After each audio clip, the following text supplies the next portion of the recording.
coming up. Our understanding is there's about perhaps 1 or 1.1 million Canadians who lack sufficient coverage. So that could mean that perhaps of the 40 million Canadians, 39 million Canadians that their coverage they currently have could be in jeopardy. Where you talked about the public drug plans will be $14.8 billion in 2024, increasing to $17.3 billion in 27-28.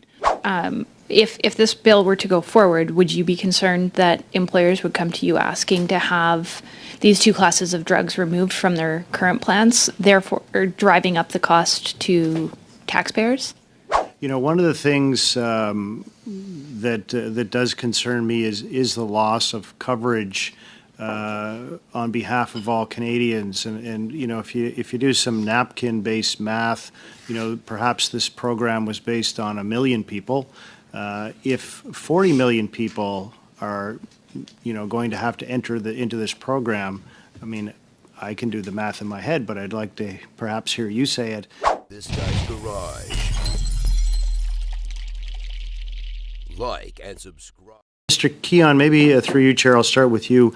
You talked a bit about bulk purchasing, and when we look at the potential medications that are covered here on this list, can you explain to Canadians, I mean, is it likely this is going to result in significant savings and lowering of prices that currently exist? Thank you. We do not think it will. We do not think it should. We have negotiated a very broad agreement with the Pan-Canadian Pharmaceutical Alliance that covers public drug plans. It's the same price that private insurers pay, and it is a negotiated price with the provinces, the experts from the provinces, that is intended to provide good savings, good prices to Canadians, and a sustainable revenue base for our industry. So, no, we don't think it will provide savings. Thank you very much for that, Mr. Keon. And to you, Mr. Frank, you know, there's this concept of universal single-payer plan here in this Pharmacare pamphlet. Could you tell us, I mean, the minister and the officials who were here previously couldn't tell us what that meant.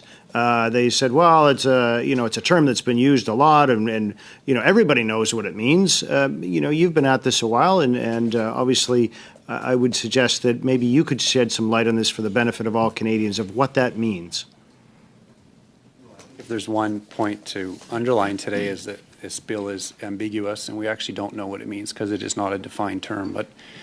But you know, the building of this bill, when you read it in its entirety, references to the Canada Health Act, references in the preamble to previous studies that have been done, single payer mentioned multiple times, universal. Those as a package have been well understood in the courts and over time in the provinces to mean, you know, a single payer, not federal, provincial, private, but a single payer. Universal means the same for everybody. And our concern is that that could be interpreted to also mean that private industry is no longer able to provide coverage. So, you know, when you read this legislation, because of that lack of clarity, because those terms aren't defined, we are concerned with the way it's drafted and thinks it needs to be amended at a very minimum to reflect, if the vision of the minister is what the government's intent is, we would be supportive of that, targeting you know, their efforts on where the need is. But I don't think that we can be confident that that's what the legislation reflects. And so we are quite concerned, and we do believe there's some significant amendments required to reflect what we heard from the minister saying earlier today. Thanks for that. And through you, Chair, is it fair to say then, Mr. Frank, that our understanding is there's about perhaps 1 or 1.1 million Canadians who lack sufficient coverage. So that could mean that perhaps of the 40 million Canadians, 39 million Canadians that their coverage they currently have could be in jeopardy? Well, I can only speak to what we cover as a private industry. So there are 27 million Canadians with private drug coverage today in Canada.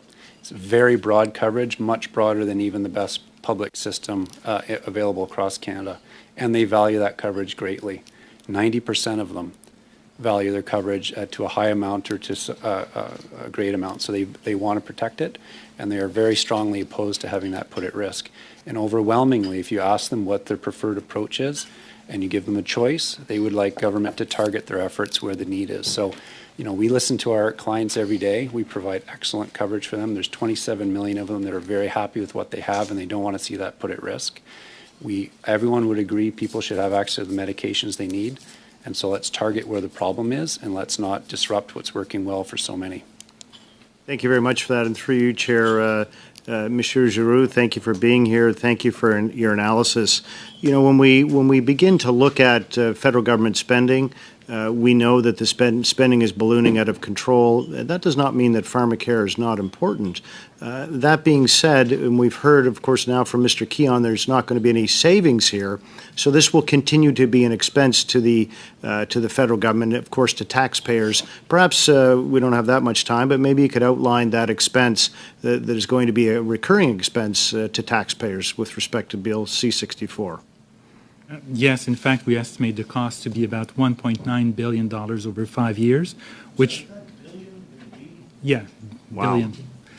So that means about $400 million ongoing and increasing with population increase and inflation over time. So $400 million per year and increasing, roughly speaking. And, sir, finally, through you, Chair, is it not true that this government has added more to the federal government debt than all other governments combined? I think I've heard that said. Is that true in your analysis? I'd have to look at the precise numbers, but if it's not that far off, due to the pandemic, of course, in good part. Thank you, sir. My time is up, Chair. It's 5 minutes and 18 seconds. Oh, I have 6 minutes. I apologize. Look, I'm so eager to be good. Wow. So eager to be good. Thanks, Chair. So again, what we've heard is this government is adding significant amounts to the debt and the struggles with Canadians having to pay for that, of course. You know, when we look at this again, Mr. Frank, if you could, on behalf of all Canadians, could you help understand what the difference between a private plan and a public plan is at the current time with respect to percentage of medications that might be covered by a private plan? Typical private plan will cover almost all medications that have notice of compliance. So a typical plan would cover upwards of about 15,000 different drugs. Typical public program would cover less than half of that, and so that's sort of the delta that you tend to see. What you tend to see in the diabetic space in particular, what you will see is that private plans will cover many of the more sort of innovative, cutting-edge things. So things like weekly injections, fast-acting mealtime injections, insulin specific for diabetic comas, things that are not covered on the public plan, we do cover privately. And that's something that I think when we looked at the list that was published with this Pharmacare Act, we were concerned at how narrow it was. I think others have noted that too. So, you know, the vast majority of Canadians have very, very robust plans, covers essentially everything in the market.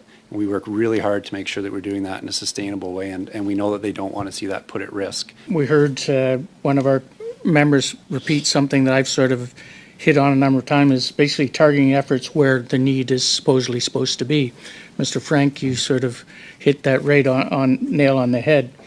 You talk about the use of $1.5 billion and putting it to a situation where it may be more effective. Ultimately, when we look at stats that suggest that 1.1 million Canadians don't have any type of plan, and up to 3.8 million are not either aware of a plan that they could have or don't have the funds or choose not to do it. It's a 10% population of Canada, roughly, that it doesn't have access to it. But putting that 1.5 billion to that population, I wonder if you would expand on where you think that might be of great value. Run some simple math on this. It's going to depend on how broad a list of medications you cover, but the typical cost for someone on the ODB program here in Ontario is roughly $1,900 a year. And so if you take that 1.5 billion, if that was an annual thing, you could probably cover most of that gap and provide access on the ODB. So these are just, I think it's an illustration of the choices that we can make, targeting federal funds where it will make the most impact. Using money to simply replicate what's already in place for 27 million people. is, in our view, not the best use of scarce federal resources. And in fact, switching people off of a private plan onto a public risks them actually having weaker coverage than they do today. So I think the vision the minister outlined this morning, we are completely aligned with. I'm not aware of anybody who's suggesting the system can't be improved. I don't think anyone has argued that today. But we should be targeting our efforts where the need is and not risking disrupting what's working for the large majority of Canadians. As you said, that's sort of 90% of Canadians today. Thank you for that. And we've heard throughout today, and I think there's been many comments and talked about this legislation not being clear. And it doesn't define things appropriately. I mean, it puts in definitions for a minister, but doesn't put in definition for a first payer. It's very unclear in many ways. And Mr. Keon, you also talked about issues that we're not defining, in particular when we talk about the bulk purchasing. And I'm wondering if there was a way to take a look at that bulk purchasing, would there be any suggestions that you might have to add to that? Thank you. We would remove the term. We don't like the term. I mentioned that we negotiate our prices with provincial governments.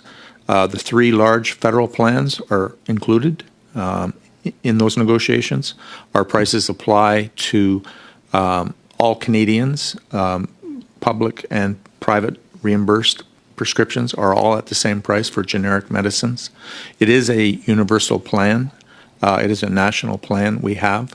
It is negotiated with our industry and the experts who run the drug programs, who know what the drugs do. And it is the most recent one, just came into force in October. We would like to see that continued and respected. And we think that the term bulk purchasing is very unclear, and we're not sure what it means in the bill. So we would like to see it removed. Thank you for that. I appreciate it. Mr. Giroux, and it's good to have you here. And I recall one of the first meetings that we had when I was chair of the government operations and the discussions we were having about finances. And in many ways, I felt that you were apologizing for the fact that where we used to use terminologies of millions of dollars, we're now using the terminology billions of dollars. And I think Canadians need to understand that. They really don't understand that we've made that. As I said to you at the time, my wife and I used to talk about nickels and dimes. And now we're talking, instead of millions of dollars, we're talking billions of dollars with this government and the huge amounts of the costs. So when we look at the costs, and in particular, you talked about the $1.9 billion. One of the things that I'm just wondering if you can clarify, especially for someone, because I do have your report here with me, and where you talked about the public drug plans will be $14.8 billion in 2024, increasing to $17.3 billion in 27-28. And I'm just wondering, for people who hear these numbers being thrown all about, they hear numbers and they just question, okay, what are we talking about here when we hear 1.9 billion over 5 years versus Dr. Kitchen, you're numbers past like time. that? If you can get to your question, we'll ask for a brief Okay. response. If you just comment on that, please. Briefly, please. Costs that were referred to in our October 2013 report are the aggregate expenditures on public drug plans, and they are expected to increase, and that's the cost for the drugs that would be covered under a national Pharmacare program. I have a series of questions, but I guess I'm going to start out with to you, Mr. Frank. Workplace benefit plan. So if a workplace decides that they want to add a particular drug or service, is there a possibility to add just one service? Well, yes. I mean, if you mean by service, so a typical plan would cover prescription drugs, would have dental coverage, vision coverage, would have all the paramedical services, travel. So there's a suite of solutions that can be provided there. And employers can have some flexibility into what they want to offer. At the end of the day, it's their choice what package they want to offer to their employees rather. With respect to the drug class, yes, we absolutely do see employers covering certain classes of drugs and not others. You tend to see that in the higher cost areas. Some of the rare disease spaces, for example, certain medications would be considered on, and often different employers will have a different tolerance for how much risk and cost they're prepared to sustain. So we do have a variability in what's offered to Canadians. And based on that, if this bill were to go forward, would you be concerned that employers would come to you asking to have these two classes of drugs removed from their current plans, therefore driving up the cost to taxpayers? that is a concern, and I think, again, if you read the legislation, it doesn't stop at those two drugs, and I think that's one of the big things we need to keep reminding ourselves. It contemplates within a year going well beyond that.